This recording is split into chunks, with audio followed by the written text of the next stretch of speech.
This week's First Chapter Friday story is Amari and the Night Brothers by B.B. Alston. And folks, if you are a Harry Potter fan or a Percy Jackson fan or Keeper of the Lost Cities or Artemis Fowl or any of those great series and you are dying for something new, this is your next new favorite read. I can't believe it took me this. I've been wanting to read it for a while. I finally got a chance and now I'm like totally hooked. It's a magical realism fantasy story. So like there's a secret world that not everybody knows about that the main character Amari gets to become involved with. And there's also a mystery component because her brother is missing. And so she spends a lot of the book trying to find out what happened to him. And she's got a lot to prove. She's got a big family legacy in a sense. And I don't want to tell you too much about it because I want you to read it yourself. So let's see what happens. Chapter 1. And also, like a lot of books that I love when books do this. They have like little drawings at the beginning of every chapter, kind of like the Harry Potter books do. Okay. I'm sitting in the principal's office again. In the hallway on the other side of the glass door, Principal Merritt is getting an earful from Emily Grant's mom. With all those wild hand gestures, you'd think I did a lot more than give her stuck-up little Miss Princess daughter a tiny shove. Emily got up in my face, not the other way around. It wasn't my fault she lost her balance and fell on her butt in front of everybody. Emily stands behind her mom, surrounded by her squad. They cover their mouths and whisper, eyeing me through the door like they can't wait to catch me alone. I lean back in my chair, out of view. You've really done it this time, Amari. I glance up at the picture of the brown-skinned boy on the wall behind Principal Merritt's desk and frown. Quentin proudly holds up the trophy he won in the state math competition. You can't see, but me and Mama are just off stage cheering him on. There's not much to cheer about anymore. The door swings open, and Mrs. Grant stalks in, followed by Emily. Neither makes eye contact as they settle. Well, hi. Neither makes eye contact. Hey, all of a sudden, pet explosion. As they settle into the chairs farthest from me, their dislike for me seems to fill up the whole office. I frown and cross my arms. The feeling is mutual. Then comes Mama in her blue hospital scrubs. She got called away from work because of me again. Hey, don't lean on the computer. I sit up in my chair to plead my case, but she shoots me a look that kills the words in my throat. Principal Merritt takes his seat last, with his weary eyes moving between us. I know there's history between the two girls, but seeing as how it's the last day at school. I want that girl's scholarship revoked, Mrs. Grant explodes. I don't pay what I pay in tuition to have my daughter assaulted in the hallways. Assaulted, I start, but Mama raises a hand to cut me off. Amari knows better than to put her hands on other people, says Mama, but this has been a long time coming. Those girls have harassed my daughter since she first set foot on this campus. The messages they left on her social media pages were so ugly we considered deleting her accounts. And we addressed that matter as soon as it was brought to our attention, said Principal Merritt. All 4 girls receive written warnings. How about the stuff they say to my face? I lean forward in my chair, face burning. They call me charity case and free lunch and remind me every chance they get that kids like me don't belong here. Because you don't, says Emily. Quiet, Mrs. Grant snaps. Emily rolls her eyes. Mrs. Grant stands, turning her attention to Mama. I'll have a talk with my daughter about her behavior, but your daughter got physical. I could press charges. Be thankful this is as far as I'm taking it. Mama bristles but bites her tongue. I wonder if it's because Emily's mom is right about pressing charges. Practically the whole school saw. Up, says Mrs. Grant to her daughter, and they head for the door. Mrs. Grant stops short and looks back at us. I expect to be notified the moment her scholarship is revoked, or the Parents Association will have a lot to say at the next meeting. The door slams behind them. I can barely sit still, I'm so mad. This is all still so unfair. People like Emily and Mrs. Grant will never understand what it's like to not have money. They can do whatever they want with no consequences, while the rest of us have to watch our every step. Are you really taking away Amari's scholarship? Mama asks in a small voice. Principal Merritt drops his eyes. We have a zero-tolerance policy when it comes to physical altercations. School rules dictate she be expelled. Taking her scholarship is the smallest punishment I can offer. I see. Mama sinks in her chair. My anger melts into shame. Mama's already sad because of Quentin. I shouldn't be adding to her troubles just because I can't handle a few bullies. I know that it's been difficult, said Principal Merritt to me, since Quentin's disappearance. He was a great kid with a truly bright future. It doesn't take a rocket scientist to connect the dots between that incident and the start of your behavior problems, Amari. I can arrange for you to talk to a counselor, free of charge. I don't need a counselor, I interrupt. Principal Merritt frowns. You should talk with someone about your anger. You want to know why I shoved Emily? It's because she thought it was funny to joke that my brother is dead. But he isn't. I don't care what anybody says. He's out there somewhere, and when I find him, I'll show you all. I'm shaking, tears streaming down my face. Principal Merritt doesn't say anything. Mama stands up slowly and pulls me into her arms. Go to the car, baby girl. I'll finish up here. We ride home in silence. It's been almost 6 months since Quentin went missing, but it doesn't feel that long. Seems like just the other day he was calling Mama's phone to say he'd be home for Christmas. It was a big deal because Quentin was always gone once he got that fancy job after high school, the kind where you can't tell anybody what you do. I used to swear up and down that Quentin was some super secret spy like James Bond, but he would just give me that little smirk and say, "You're wrong, but you're not totally wrong." Whenever I tried to get more out of him, he just laughed and promised to tell me when I got older. You see, Quentin is smart. He graduated valedictorian of Jefferson Academy and got full scholarship offers from 2 Ivy League schools. He turned them both down to work for whoever he was working for. When he went missing, I was sure his secret job had something to do with it, or at least that somebody who worked with him might know what happened. But when we told the detectives about his job, they looked at me and Mama like we were crazy. They had the nerve to tell us that, as far as they could tell, Quentin was unemployed, that there were no tax records to indicate that he ever had a job of any kind. But that just didn't make sense. He'd never lie about something like that. When Mama told them he used to send money home to help out with the bills, the detective suggested that Quentin might be involved in something he didn't want us to know about, something illegal. That's always what people think when you come from the Wood, aka the Rosewood Low-Income Housing Projects.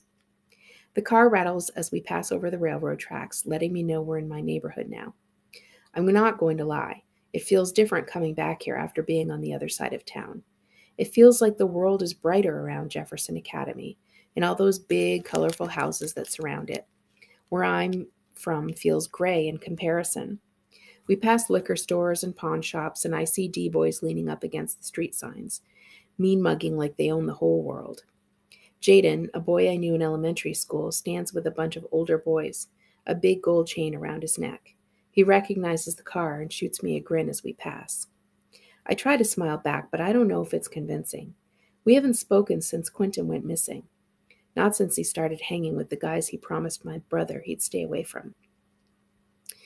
Once we pull up in front of our apartment building, Mama buries her face in her hands and cries. Are you okay? I ask. I feel like I'm failing you, baby girl. I work 12-hour shifts 5 days a week. You should have somebody around who you can talk to. I'm fine. I know you only work so much because you have to. Mama shakes her head. I don't want you to have to struggle like I do.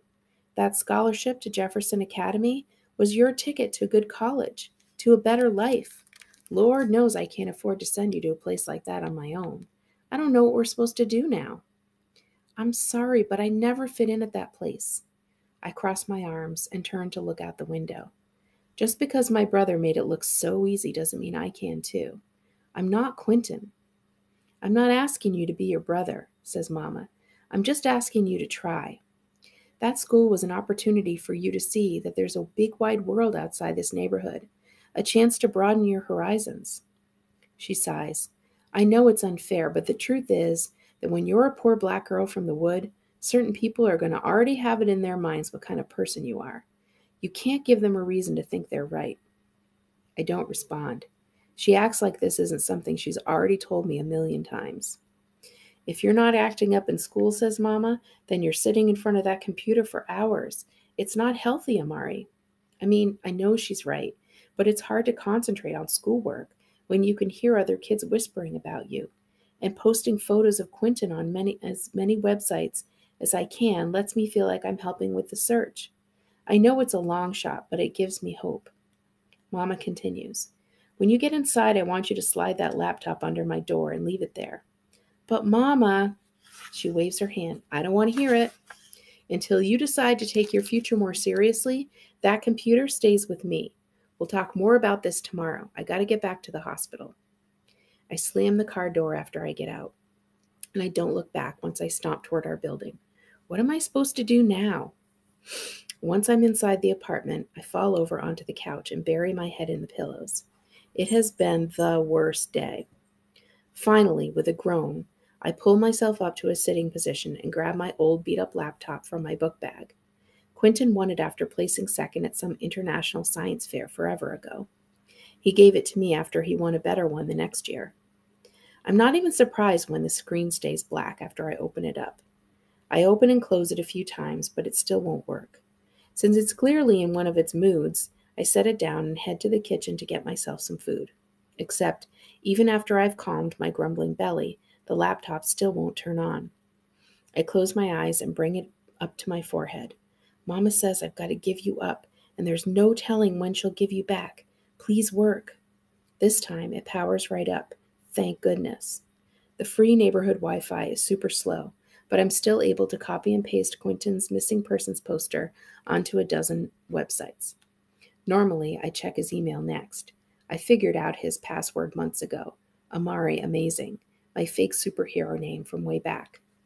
But my curiosity gets the best of me, and I pull up Emily Grant's Instagram page to see if she posted anything about today. And what do I find? A photo of me in her profile with the caption, "Summer break, and guess what? We finally took out the trash in Jefferson, expelled." The post has a ton of comments from other students. I only read a few before I slam the laptop shut. Never wanted her here. I heard she used to steal from the lockers. All it took was her dumb brother to drop dead. I didn't get expelled, and my brother isn't dead. Jaw clenched, I open my laptop again to write a reply to shut them all up. A notification appears at the top of the screen, and my whole body goes stiff. It's a new email for Quentin. One new email from Discreet Deliveries, which may not sound like a lot, but Quentin never gets new emails. Ever. I've been checking since the day I figured out his password. I open the email. Package delivered. You shall receive a separate email once Amari Peters has signed as requested. Thanks for using Discreet Delivery Service, where they get what's coming to them whether they know it or not. This email will self-destruct in 3, 2, 1. The email vanishes. I jump in surprise. Did that email really just... And what am I supposed to sign? Then a knock sounds at the front door. Delivery.